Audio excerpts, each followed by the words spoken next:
Welcome to Empire Building. I'm Wendy Papazan, and together with my 4 co-hosts, we bring you weekly unfiltered conversations about leadership, growing a big empire, and living on your own terms. I'm Kimber Levitt-Benkiti. We are investors and wealth builders with over $75 million in combined net worth. I'm Sarah Reynolds. We are visionaries who built more than 50 businesses with over $122 million in annual revenue.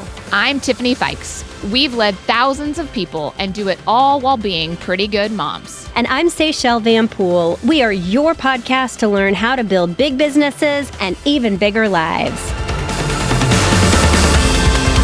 Hey, listeners. So excited to have you all here today. I'm Wendy Papazan, and I'm here with my beautiful co-host, the lovely and talented Miss Sarah Reynolds. Audgie, how are you, my dear? I'm awesome. I've had such a great week, and I'm excited for a new week today on Empire Building Podcast. But it's been an awesome week for us. We got to have our circle time, our together this week. And so me and Wendy, our lives are feeling full. Yeah. Our cups are full. Yes. Yeah. Our cups are full. We got to have a couple days together, and it was just awesome. Yeah, a lot of laughing, some time on the boat, some actual masterminding. You know, I was really thinking this morning, when I got up, how different our conversations are, because we've been doing this for 10 years now, and how elevated they are. And I mean, man, some of the things we talked about yesterday were pretty incredible. Yeah, I think that's so much growth happens and all of a sudden surprises us. Like, we think we're not making progress. And then one day you look up, and then when you're looking at what you knew like 5 years ago, or maybe some of our listeners, you guys have been listening to us ever since we launched this podcast, which has actually been 5 years now. Crazy. Yeah. Like, what growth have you guys had? Like, acknowledge it, right? Because I think that's what happens when you've been in a relationship with people for a long time, is you see the growth that each other is experiencing. And I want to encourage you guys to think about where you were 5 years ago. Where was your business? Where was your life? And acknowledge the growth that you've had. Because I know if you've been a consistent listener of Empire Building, you've probably had massive growth just as we have. Yeah. Yeah. I love that. Well, speaking of growth, we're here to talk about something kind of fundamental to my growth, and I know fundamental to your growth as well, on your real estate team, which is something that we call the 33 touch. So if you're with Keller Williams, you may have heard this before. Sounds a little weird always when you say it. You're like, wait, what? 33 touch?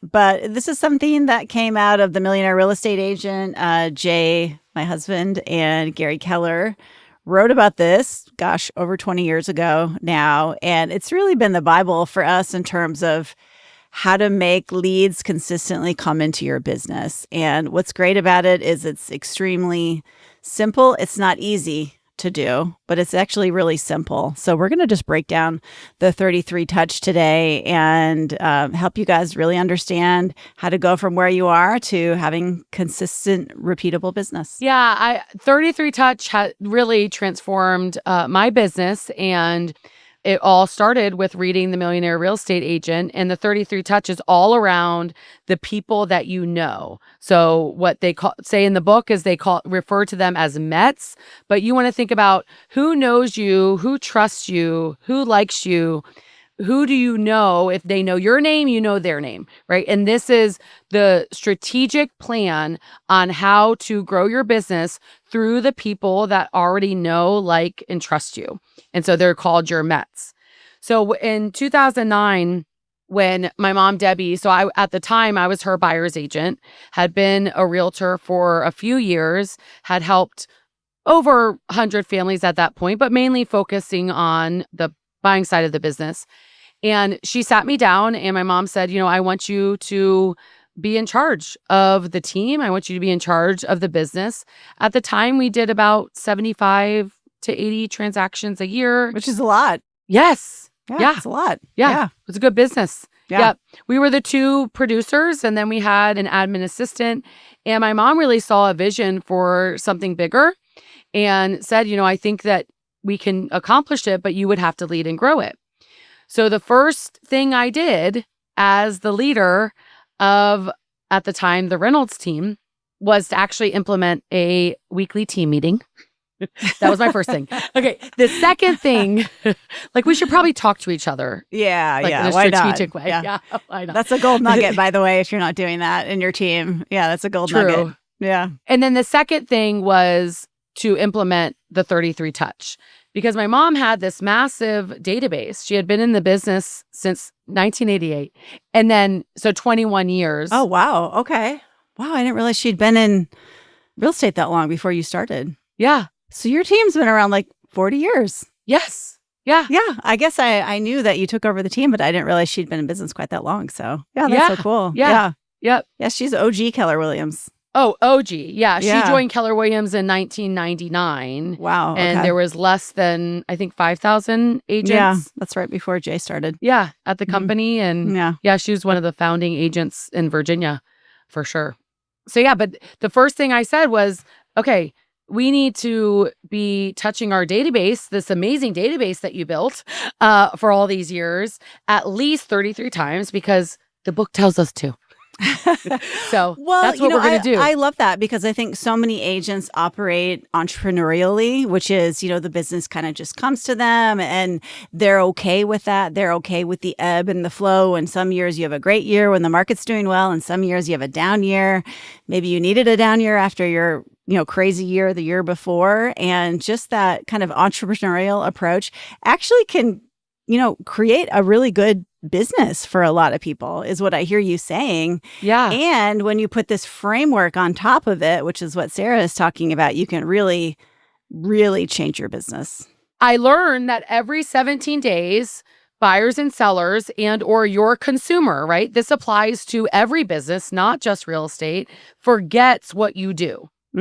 And I said to myself, well, is that their fault or is it my fault? Well, it's my fault if they forget what I do because it's my job to remind them.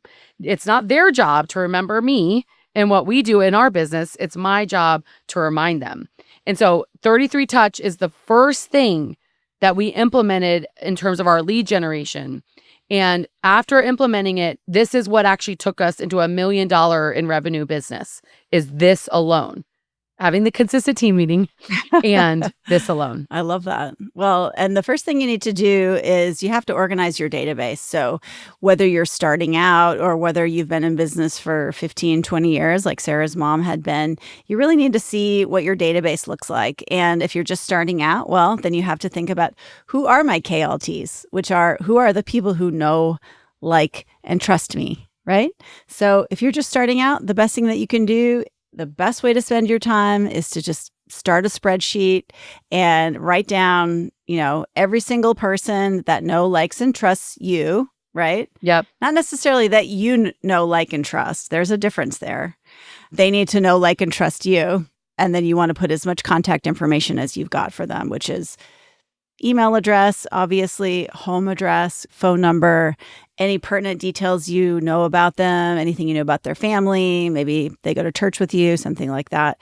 So that can really, and honestly, you can build a really massive business with a very small database. So if you have 100 people that know, like, and trust you, you can build a massive, massive business by just layering the 33 Touch on top of that. Yeah, and what Wendy's saying is you've got to have them organized in one place to know who you are targeting to send something to at least 33 times a year. Yeah. And so organizing it, some tactical things that you can do is looking through your phone, right? And just scrolling through who's texted you.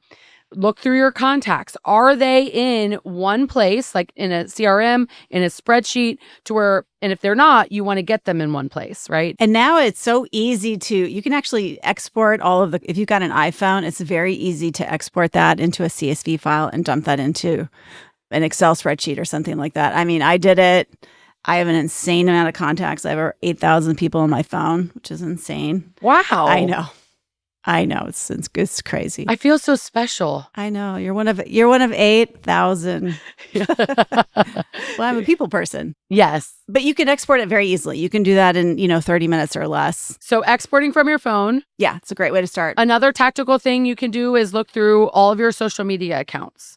So you look through your social media accounts, who knows, likes, and trusts you, get them added to that CSV file, get them added to the same spreadsheet, because maybe their contact information isn't in your phone, but you're friends with them on Facebook or they follow you on Instagram. And they don't have to be in your city. Yes. They can live anywhere in the country. Yep. You know, I had a amazing situation where I moved to Austin from New York City, and a friend of mine in New York City, we only stayed in touch through social media.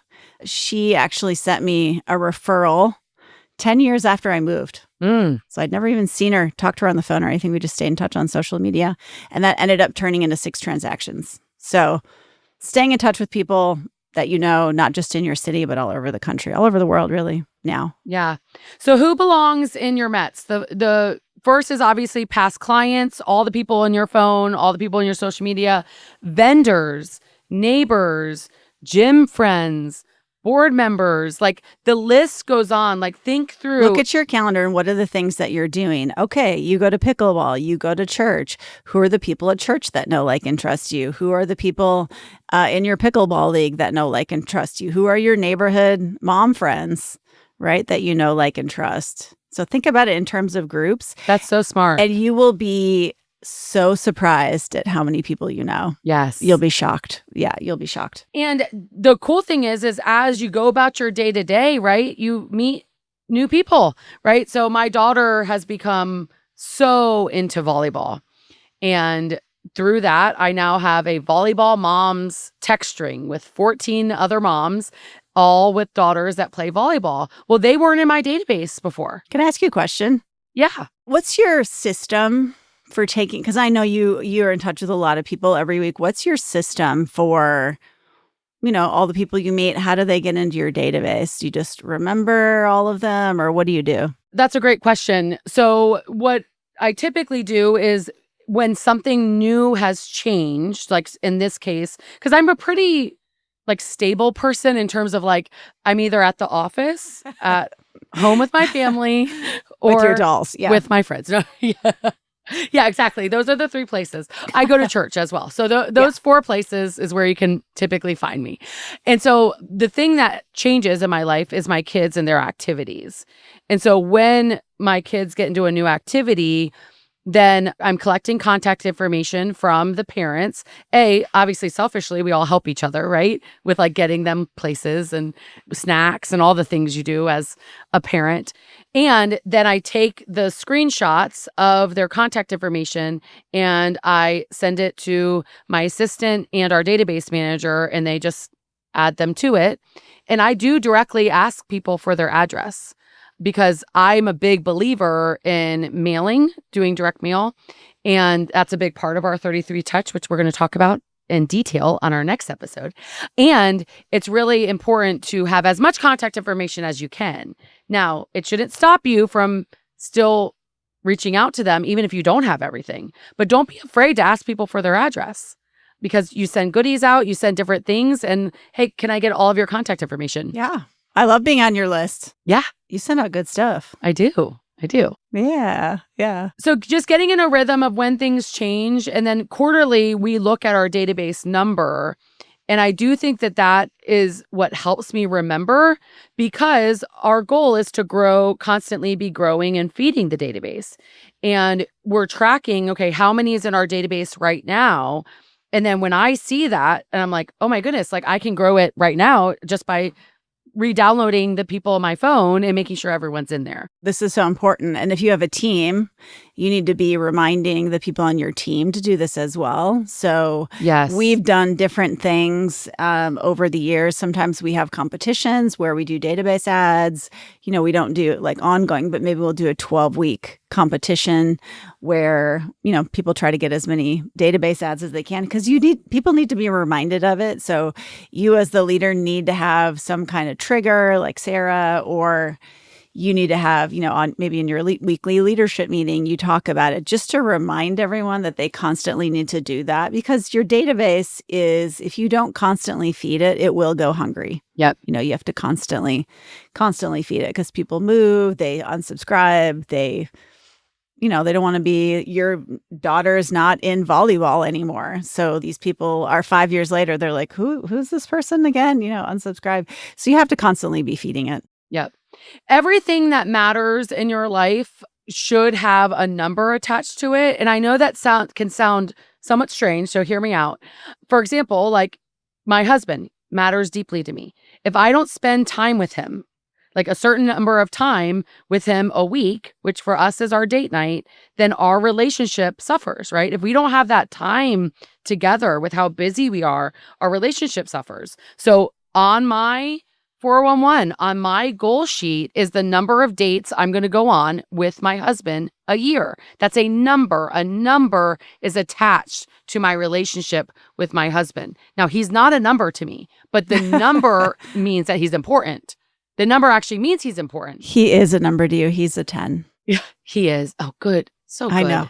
That's why you're his favorite. I know. That's why you're his favorite. I know. The point is if it matters, there's a number attached to it. So if your database matters, what's the number that you want to have in your database? What's the goal?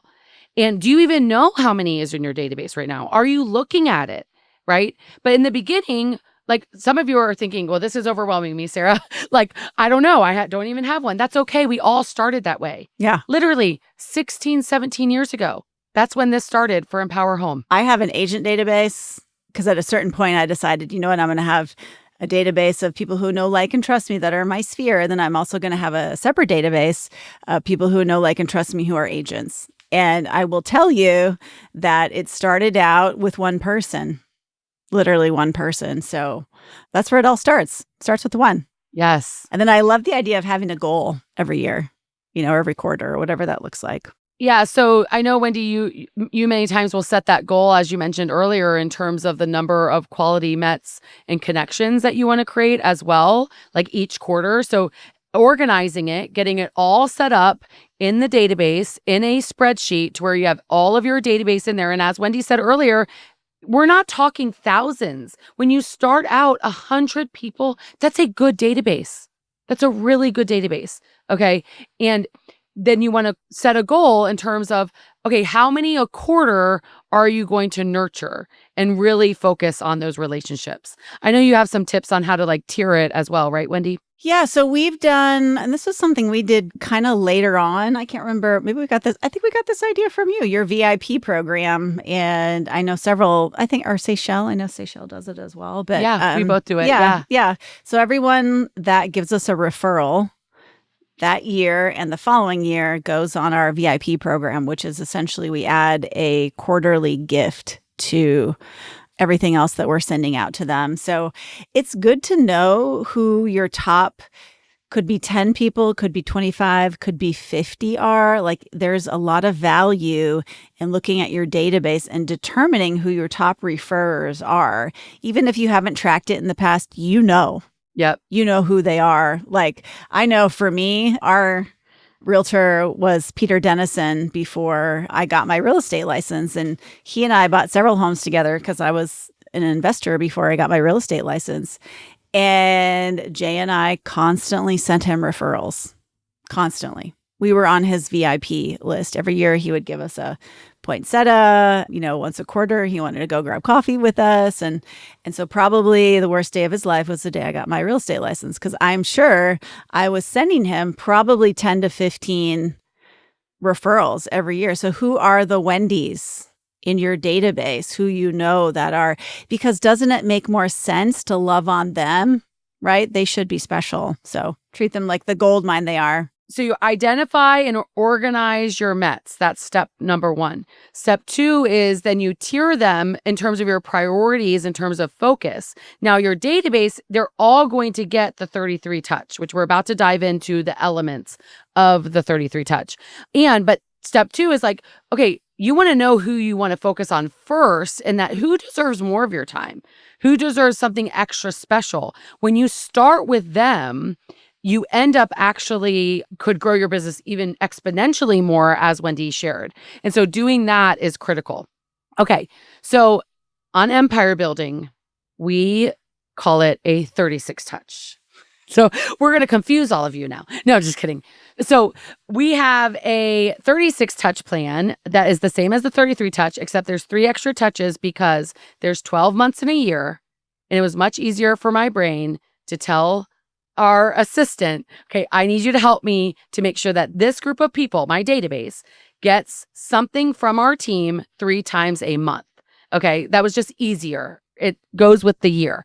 Okay, so 36 touch. Now, what are some things that could be included in the 36 touch plan? Well, the easiest one and most important one is probably calling your database. So I did a lot of this when I first got into real estate because I didn't have a lot of time. My kids were 3 and 5 when I started, and I did open houses and things like that. But I thought, gosh, I have to sort of wait around for 4 hours and hope like 2 or 3 people wander in. Whereas like 4 hours, I could talk to a lot of people on the phone, and I just got really good with making those check-in phone calls. Hey, how's it going?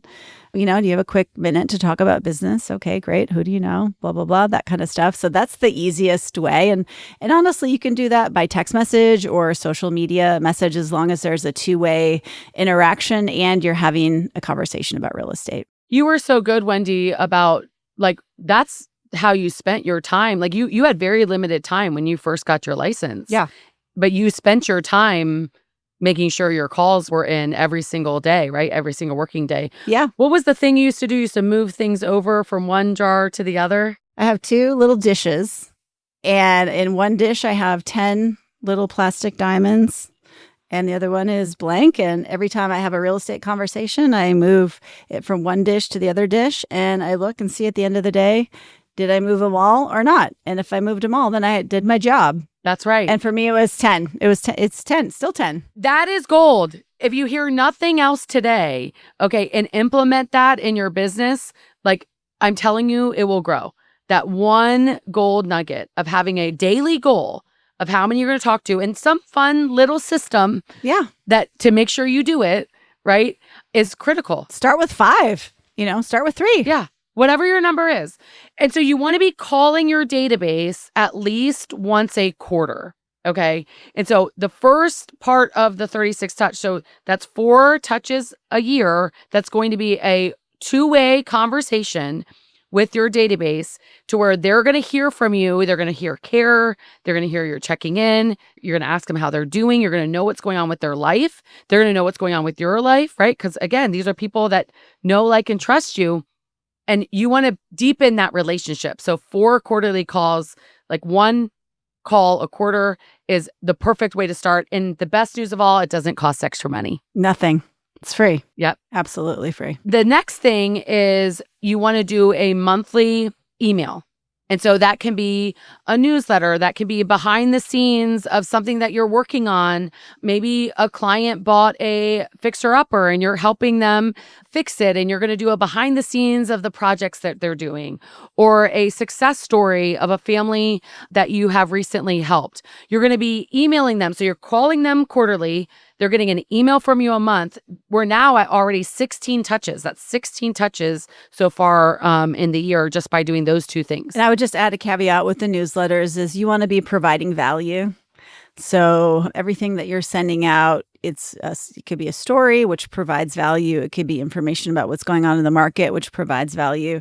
What you don't want to send out is a newsletter about how great you are. Yes. Yeah. Nobody, except for maybe your mom, but probably not even your mom, wants to read that. Yep. So powerful. And we're going to go into more on messaging in next week's episode because we're going to get super tactical next week on this. But so you've got your calls, you've got your emails, and then the next thing I know, that's your jam is the next part of the 36 touch, Wendy. Yeah. Yeah. So we've always done a lot of events. And so we have 3 to 4 events every year. And what's great about events is actually you can touch someone multiple times during an event. So you might send out a save the date email. Okay. That's an email that's providing value. Yep. So let me give you an example. We do a pumpkin patch photo shoot. It's a free pumpkin patch in a neighborhood farm. And it's actually been going on for 22 years. And we have a photographer there. We have this big setup with scarecrows, and there's candy, and they get a free pumpkin, and they get their picture taken. So there's a reminder email that goes out probably like a month in advance. And then a couple weeks in front of that, there's another reminder the day of. Everybody who signs up gets another touch. And then, obviously the event is a touch, right? Hopefully if they're there. Yeah. And then you can always call your database before and after and say, I hope you're coming, or gosh, I'm so sorry you didn't come. So you can actually get a lot of touches out of just one event every year. Yeah. I mean, it's so powerful when we do the events, and there's ways to do them lower cost. And we're going to share some ideas free. on that. Yeah, Yeah, for free. for free. Exactly. Yeah. Exactly. So you're doing calls, you've got your emails, you've got events. The next thing is you want to do 4 to 8 mailings or maybe surprise gifts a year. Mailings can be the higher dollar amount thing, right? Because of postage costs and printing and things like that.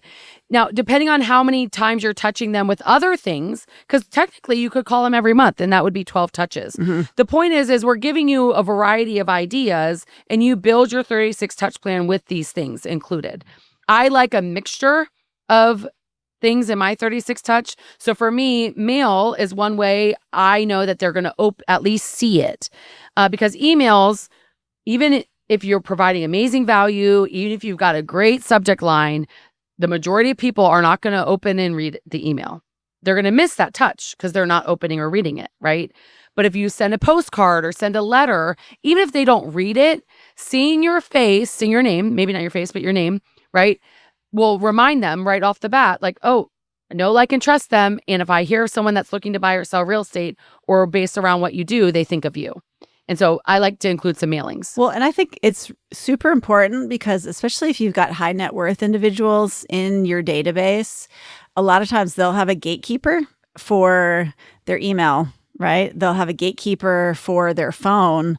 But even if you're a high net worth individual, most likely you open your own mail at home. So true. You really do. Yeah. So you get that eyeball to eyeball thing. And if you don't have the money to do mailings, you can do very inexpensive, they're called pop buys. You could, if you had 100 people in your database, you could do 25 a quarter, which is roughly, let's say one every 3 days. Run over to somebody's house. You could just leave it in their mailbox. You can knock on the door, see if they're there. That's a really powerful way, especially when your database is small, to really, really go deep with them and help build that connection. So we've got calls, we've got email and value drips that you're sending out. We've got events, you've got the mailings. And then the bonus one of all is social media, right? Because as you're following them, as they're following you, you're reminding them what you do regularly. And again, we're going to dive into that more next week. Okay, so this is the overview of the 36 touch. We want your homework from today's episode is if you don't have your database organized in one place, by next week, have it all organized in one place. Even if you do have it organized in one place, and I'm going to do this homework myself, even if you do have it organized in one place, get it updated. All the new relationships that you have. Wendy's tip on looking at the calendar, that massive gold nugget there. Okay, go through and update your database because next week we're going to dive in and we're going to talk about the messaging that converts. We're going to talk about how to lead generate more through social media. What are some events and how to make them more magnetic to get more business, right? And then what to say during that quarterly call. And then we might even end with a little bit of a challenge for all of our listeners next week. Ooh. So I love it. That's coming up. And just understand, I know I always knew I had to do the 33 touch. And, unlike Sarah, when I got in and started my business, it was really actually difficult for me to figure it out and do it. So I would challenge you guys, to really wrap your head around getting this one thing done, because this one thing is going to help you go from where Sarah's business was doing 75 deals a year. I'm not going to say it's going to take you to 35 million or whatever you did last year in GCI, but it's definitely going to grow it. I mean, you said it took you to over $1 million, which is totally remarkable. So I just want to challenge you guys who've been struggling. And also, a lot of you have had a bad year this year.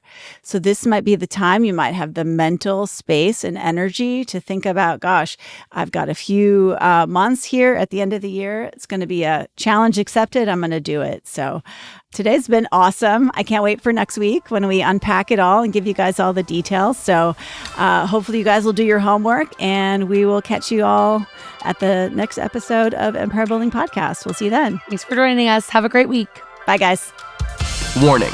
You must comply with the TCPA and any other federal, state, or local laws, including for B2B calls and texts. Never call or text a number on any do not call list, and do not use an auto dialer or artificial voice or pre-recorded messages without proper consent. Contact your attorney to ensure your compliance. This podcast is for general informational purposes only. The views, thoughts, and opinions of the guest represent those of the guest and not Keller Williams Realty LLC and its affiliates, and should not be construed as financial, economic, legal, tax, or other advice. This podcast is provided without any warranty or guarantee of its accuracy, completeness, timeliness, or results from using the information.